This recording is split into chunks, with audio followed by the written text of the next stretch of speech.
Bismillah, alhamdulillahi rabbil alamin, wa la aqibatul muttaqin, wa salatu wa salamu ala rasulihi Muhammad wa ala alihi wa ashabihi ajma'in. Allah subhanahu wa ta'ala maqtovlar bolsun. Peygamberimiz Muhammad Mustafa sallallahu aleyhi ve sellem ve salam jana salavatlar olsun. Hurmattуу musulман bir toğanlar, бұл вакыт учкан куш дегендей кече эле Рамазандын башы болчу, берекелүү болгон ушул Рамазан айыбыздын башы болчу. Мына бүгүн Рамазан айын жыйынтыкта отурабыз. Бул да Аллах Тааланын тагдыры, Аллах Тааланын товфиги, иншалла. Жамаат жалпыбыз бардыгыбыз биргеликте, бир мечитте, бир амалда дегендей бардыгыбыз ушул Рамазанда толук өткөзүп алдык, иншалла. Бул айлардын султаны Рамазан ай дегендей, бул Рамазандын өзгөчөлүгү башка айларга караганда ушул амалы менен фазилеттүү. Анын ичинде ушул орозобуз бар, анын ичинде тарайык намазыбыз бар, анын ичинде ушул жакшы амалдарыбыз бар. Ошол тарайыктын шылтоосу менен мечитке жамааттар көбөйөт, мисалга башка убакыттарга, башка айларга салыштырмалуу. Ошонун шылтоосу менен, кадыр түнүнүн шылтоосу менен бир канча мындай айтканда өтө бир берекелүү ай, иншалла. Пайгамбарыбыз саллаллаху алейхи ва саллям ошон үчүн хадис шарифте айткан: "Мен сома Рамадана иманан ва ихтисабан, гуфира лаху ма тaqaddama min zambihi, wa man qama laylatal qadri imanan ва ихтисабан, гуфира лаху ма taqaddama min zambihi." Ким Рамазан айынын орозосун, ошол Рамазандын орозосу фарз экендигине ишенип, ыйман келтирип, жана ошондон сооп, жакшылыкты үмүт кылып, орозону кармай турган болсо, Аллах Таала ал адамдын алдыңкы жана кийинки күнөөлөрүн кечирилет. Ошону менен биргеликте ким ошол Рамазандын акыркы 10 күнүндө боло турган кадыр кечесин ыйман менен ошол Алладан экендигине ишенип, жана ошол Алладан жакшылыкты, соопту, кечиримди үмүт кылып, кадыр түнү тосо турган болсо, мына ушул инсандын дагы Алла субханаху таала алдыңкы жана кийинки күнөөлөрүн кечирилет дейт. Мына ошондой бир берекелүү айды басып өттүк. Алла субханаху таала иншалла ушул бардыгыбызды күнөөдөн таза кылган болсун. Али радиаллаху анху, Хазрат Али радиаллаху анху айткандай: "Ал вакту кас-сайф, ин лам ката'ата катa'ака." Ал вакту кас-сайфи, лам ин катa'атаху катa'атака. Бул вакыт ушундай бир кылыч сыяктуу, эгер сен аны кеспесең кесет дейт. Бул башка айларга салыштырмалуу биз ушул Рамазан айын иншалла амалдардын фазилеттүүлүгүнүн себебинен иншалла бардыгыбыз башка айларга салыштырмалуу амалдуу, бир мөмөлүү, бир үзүрлүү, бир мындай бир жемиштүү өткөзүп алдык, иншалла. Алла субханаху таала ушул бардыгыңыздарга кабыл кылган болсун. Эми урматтуу мусулман бир туугандар, айта турган маселебиз бул эртеңки айт, иншалла. Бул бардыгыбызга белгилүү болгондой, Алла субханаху таала Кур'ан-ы Керимде аяттан ишарат кылып айткандай, пайгамбарыбыз саллаллаху алейхи ва саллям хадис шарифте айткандай, эртең ушул берекелүү болгон Рамазан айтына жетип олтурабыз, иншалла. Аллах Таала көптөгөн мактоолор болсун. Пайгамбарыбыз саллаллаху алейхи ва саллям хадис шарифте айтат: "Ликулли умматин фи шахрин, ликулли умматин фи шахрин арба аядин ау хамса." Ар бир үммөттүн, ар бир момундун ар бир айда 4 же болбосо 5 майрамы бар дейт. Ушул жерден билине турган нерсе бул жума. Bir айдын ичинде 4 жума болот, же болбосо 5 жума болот. Жума күнүнүн өзүчү. Ошол себептен бул дагы ар бир момундун bir айдын ичинде 4 же болбосо 5 майрамы бар дейт. Ал эми мындан сырткары негизги майрамдар бул экөө: айдайын, Айдыл фитр, бул ороза айт күнү. Ал эми андан негизги эң акбар, эң чоңураак болгон майрам бул Курбан айт күнү. Бардыгыбызга белгилүү болгондой, пайгамбарыбыз саллаллаху алейхи ва саллям Маккадан Мадинага хижрат кылган күндөн ошол биринчи ислам мезhebi башталган. Ошол учурдан баштап бул Рамазан айынын орозосу, бул ороза айт менен Курбан айт ошол күндөн баштап башталган.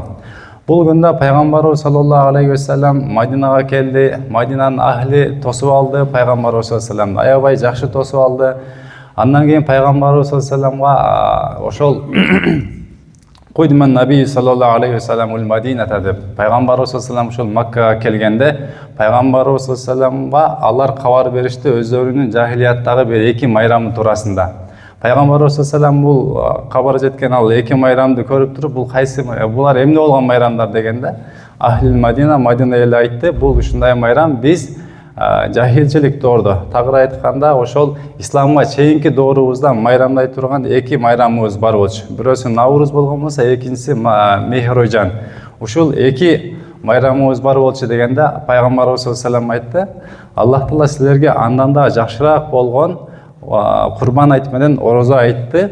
Аллах Таала силерге андан да жакшыраак болгон ушул эки майрамды майрамыңарга алмаштырып берди дейт иншалла.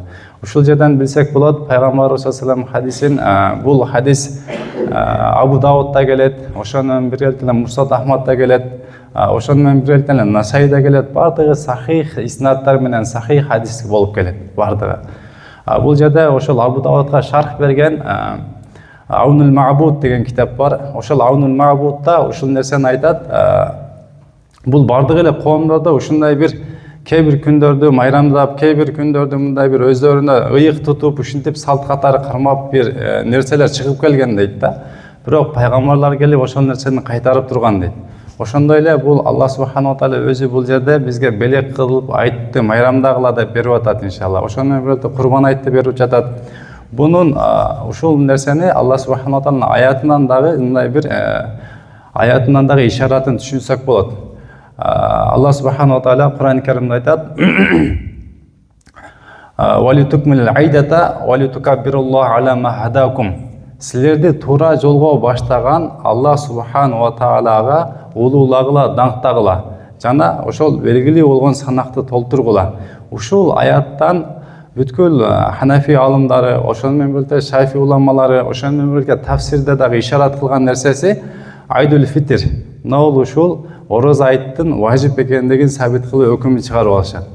Алеми фасолли ли роббика ванхар деген Каусар сүрөсүндөгү аяттан ошол курбан айтка баруу важип экендигин чыгарышат.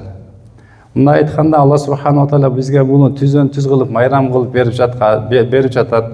Пайгамбарыбыз саллаллаху алейхи ва саллям да буну бекемдеп айтып жатат, сахих хадистер менен келип жатат. Демек биз түшүнө турган нерсе, урматтуу мусулман туугандар, ушул Аллах Таала тараптан бизге берилип аткан майрамды майрам деп билишибиз керек болот экен. Жана ошол майрамда майрамдай маанай менен өткөзүшүбүз керек болот экен. Онун ошондой кыла турган болсок, иншалла толук пайда болот экен. Ошол майрамды бир эмеге өзгөртүп албастан, эми бардык эле элдин салт санасы бар. Кээ бир салттар туура, кээ бир салттар туура эмес дегендей. Кээ бир салттарды шарият токтотконго туура келет. Ооба, улуттук баалуулуктар деген маселе бар, ар бир элдин өзүнүн салты деген маселе бар. Бирок ошол эле учурда кээ бир салттарды шарият жана мыйзам өзү токтотот. Эмнеге десе туура эмес болгондугу себептенчи. Мисалы кыз ала качуу деле бул биздин салтыбызда болгон, бирок туура эмес болгондугу үчүн эмне болду? Мыйзам өзү деле токтотту. Шариятта деле бул нерсе туура эмес деп табылган мисалга. Сиздин кызыңыз деле бир 4 бала келип бүктөп машинага салып кетип алып барып калабайбы, тааныбайсызбы, кандай үй бүлө билбей туруп эле алып барып келин кылып эметип кое турган болсо, мурдагы замандарда бир аз заман жакшы болгон, элдин мүнөзү жакшы болгон ал убакта боло берчү. Бирок азыркы учурда андай бир билбеген, тааныбаган адам менен эле мындай болуп кетиш бул деле кыйын маселе. Эч ким муну каалабаса керек. Ошон үчүн кээ бир өзүбүздүн ушундай бир туура эместей болуп, ушул айт күнүнө гана ушул күндү белгилеп туруп, маркумдарыбызды эскерип, ушул Аллах Таала бизге майрам кылып берип аткан күндү биз ушундай ыза, баягындай бир кайгы, бирөөнүн кайгысын эмете турган, козгой турган күнгө айландырып алсак, анда бул бидат болуп калат да. Ал бидат деген эмне десе, бул бидат деген ар бир эле жаңыча исламга кошулуп кеткен амал, ар бир эле жаңы амал. Пайгамбарыбыз саллаллаху алейхи ва саллям куллу бидатин аля долала дейт. Ар бир эле бидат бул адашууга алып барат. Эми бул бидат десе, бул бир өзгөчө бир нерсени эметпейли, ойлой эле коелу. Бидат ушинтип эле башталат. Бир нерсени биз адат кылып алабыз, андан кийинкилер салт кылат, андан кийинкилер ошол нерсеге бекем турат. Биз ата бабабызды көргөн болчу, алар ушинтет болчу деп ушинтип эле шариятка, исламга жаңы нерселер кирип кете берет. Анан биз ушуну кайтарып турбасак, канча адам бар, канча пикири бар, ар ким өзүнүн оюндагысын кыла турган болсо, түрлүү нерсе болуп кетет, ислам өзгөрүп кетет. Ошон үчүн урматтуу мусулман туугандар, иншалла ошол Кур'ан хадисинин негизинде жашоо кечирген, иншалла бардыгыбыз аракет кылалы. Аллах субхана ва таала бардыгыбыздын кылып жаткан амалдарыбызды, ушул берекелүү болгон Рамазан айын туткан орозобузду, окуган тарайх намаздарыбызды бардыгыбыздын кабыл кылсын иншалла. Алла разы болсун бардыгыңыздардан. Амин. Субханака ашхаду ан ла илаха илля анта астагфирука ва атубу илейк. Амин. Аллах.